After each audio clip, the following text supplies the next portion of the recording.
안녕하세요, 찰리브라입니다. 오늘은 제가 뉴스를 찾아보면서 되게 희한한 게 하나 느낀 게 있는데, 뭐 생태계가 확장된다, 뭐 긍정적인 뉴스가 나왔다. 어저께 같은 경우는 제가 찾아보면서 국민은행이 뭐 스테이블 코인, 뭐 아니면 뭐 STO 증권형 토큰에 관해서 발행을 고려하고 있다, 그런 플랜을 가지고 있다, 이런 되게 희망적인 얘기잖아요, 한쪽으로는. 근데 오늘은 제가 찾아봤는데 그런 얘기들이 없어요. 되게 전 세계적으로 부정적인 얘기밖에 안 나와.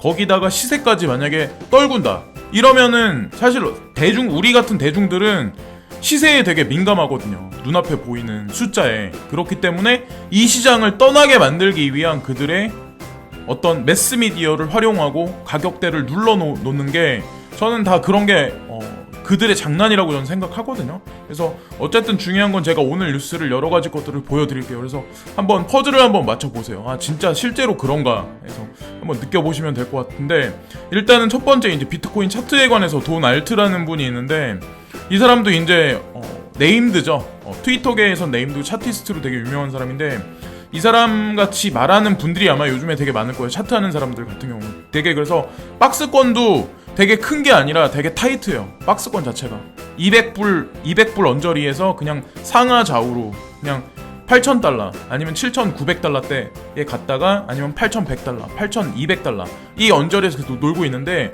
위로 크게 가든 아래로 크게 가든 그런 일이 벌어질 가능성이 되게 농후하다는 거죠. 지금 외줄타기 형국을 지금 차트상에도 만들어놨기 때문에 언제 어떻게 될지 모르는 상황이에요. 어쨌건 중요한 건, 만약에 하방으로 강하게 하방 시그널을 준다고 해도 급격하게 올릴 가능성이 되게 농후하거든요. 그래야 지금 보면은 많은 사람들의 물량을 털어먹기가 가장 쉬운 방법이니까.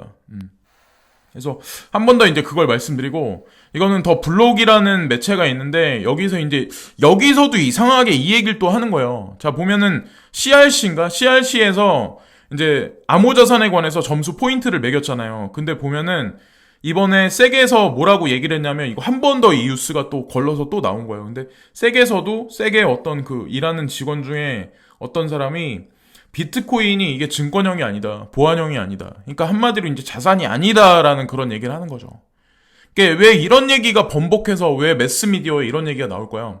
그러니까 이 뉴스는 아마 여러분들이 이미 보셨을 거예요. 근데 제가 보니까 또 이런 얘기들이 또 계속 돌아. 그러니까 이런 부정적인 얘기가 돌 때는 저는 그런 생각을 하거든요. 그러니까 암호자산 지금 투자하고 계시는 분들이 뭐 마이너스 90% 난 사람도 있고 40%, 50% 아니면 더 마이너스 나신 분도 있는데, 목적성 확립에 관해서 그거를 잃게 만드는 거죠. 사람들 눈을 가리고 해가지고 화살의 겨냥이 목적성이 빗나가게 만드는 거예요. 확신이 없게 만드는 거죠, 사실은.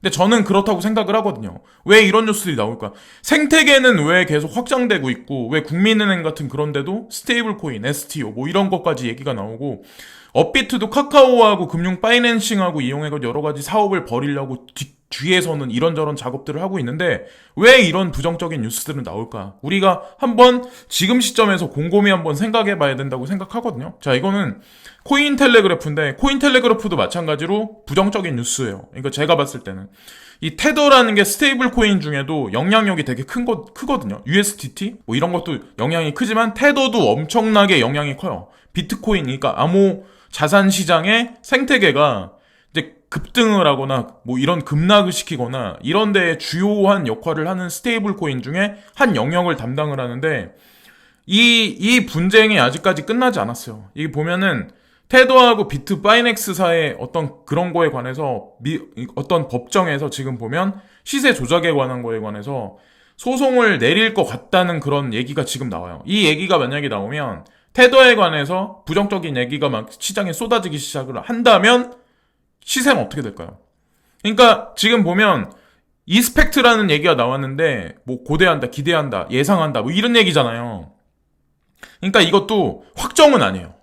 그러니까 시장을 되게 불안하게 만드는 거예요, 이런 뉴스가. 근데 만약에 여기서 시세 조작이 아니다라고 만약에 판결이 나서 그러니까 비트파이넥스에서 테더 발행하는 거에 관해서 만약 합법 결론이 났다, 시세 조작 없었다, 뒷받침되는 돈이 진짜 은행에 실제로 있었다, 만약에 이게 만약에 실제로 그렇게 소송의 판결이 난다면 엄청나게 호재로 작용할 가능성이 크다는 거죠. 그거를 저는 이제 살짝 옆으로 밀어놓은 것 같아요. 그걸 어느 시점에 끄집어내기 위해서. 이것도 그런 식으로 보시면 어떨까라는 생각을 하고, 미국에서는 뭐 옵션을 만드네 아니면 또 다른 선물을 만드네 이런 식으로 나오는데 이거 보세요. 이거는 코인프레스에 나온 얘기인데 영국이 비트코인 및 암호화폐 파생 상품 거래 금지 논의한다라는 이런 얘기가 나왔잖아요. 이것도 보여드렸는데 왜 이런 뉴스가 한편에서는 왜 이런 부정적인 뉴스가 계속 나올까?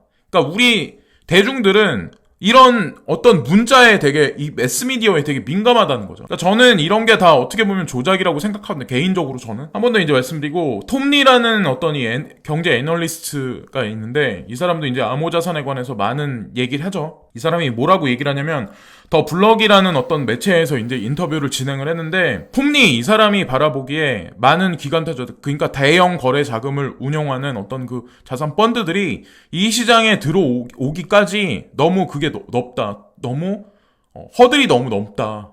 너무 높기 때문에 들어오기를 꺼려한다. 그 가장 중요한 요인이 뭐냐면 아직까지 시장이 규제가 되지 않았다. 그리고 가장 중요한 건 그 사람들이 들어와 돈을 투자해서 돈을 먹을 만한 게 없다. 시장 규모가 너무 이런저런 금시장에 대비해서 주식시장, 뭐 ETF 시장 이런 거에 대비해서 이제 그런 얘기를 하는 거죠.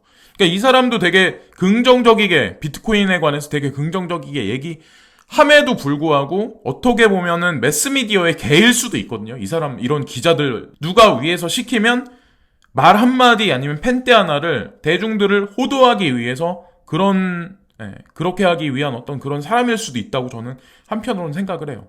어쨌건 중요한 건 이분도 갑자기 요즘 들어서 이렇게 부정적인 얘기를 하는 거죠. 기관 투자가들이 들어오기 되게 쉽지 않다. 우리는 시세가 되게 지금 안 좋기 때문에 자책할 수밖에 없어요.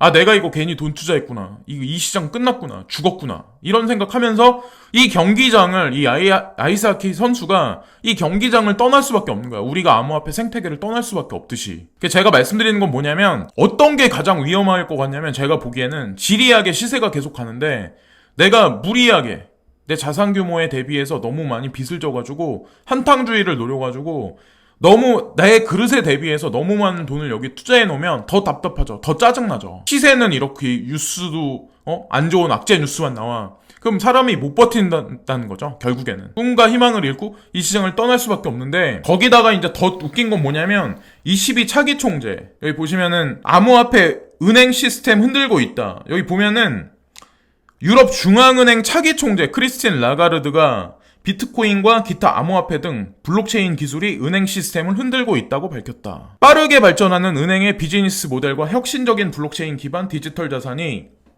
금융산업에 영향을 미치고 있다며 안정성을 잃어가면서 변화하기를 원치 않는다고 지적했다.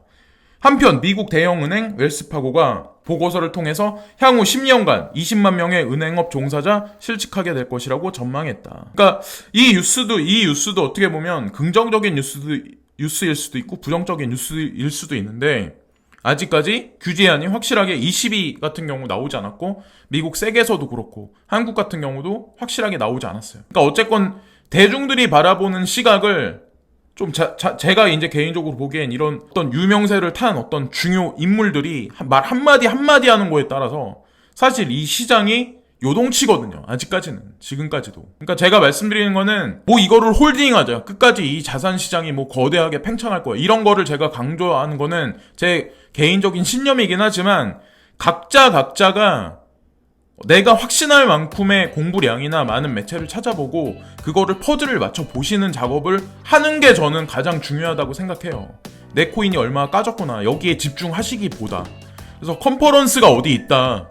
뭐 돈을 내거나 돈을 안 내거나 그런 걸 가셔가지고 분위기도 보시고 사람들도 이렇게 보시고 하시다 보면 보는 눈도 생기시고 아 내가 이 암호화폐 투자하는 거에 관한 어떤 그런 거에 관한 것도 목적 의식도 아마 분명히 생기실 거예요. 근데 걔 중엔 아마 분명히 사기꾼 같은 사람도 분명히 있어요. 근데 계속 만나고 보시다 보면 사람들 말하는 거 보면은 아마 다 어느 정도 연세가 있으시니까 아마 다 그런 걸 느끼실 거예요. 아 이 사람은 어떻구나 이 사람은 어떻구나. 오늘은 뭐 좋은 얘기가 하나도 없네요. 좋은 얘기가 하나도 없는데 이런 뉴스가 갑자기 뭉뚱그려서 이렇게 한 획을 그으면서 덩어리채로 이렇게 지나간다는 거에 관해서 여러분들이 한번 골똘하게 한번 생각해볼 시점이라고 저는 생각하거든요. 네.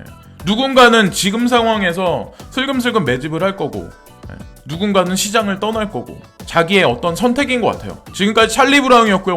오늘은 뭐 기쁜 뉴스, 좋은 뉴스를 말씀 못 드려서 죄송하네요. 오늘도 즐거운 하루들 되시고요. 항상 시청해주시는 모든 분들께 진심으로 감사합니다. 구독과 좋아요 부탁드립니다. 감사합니다.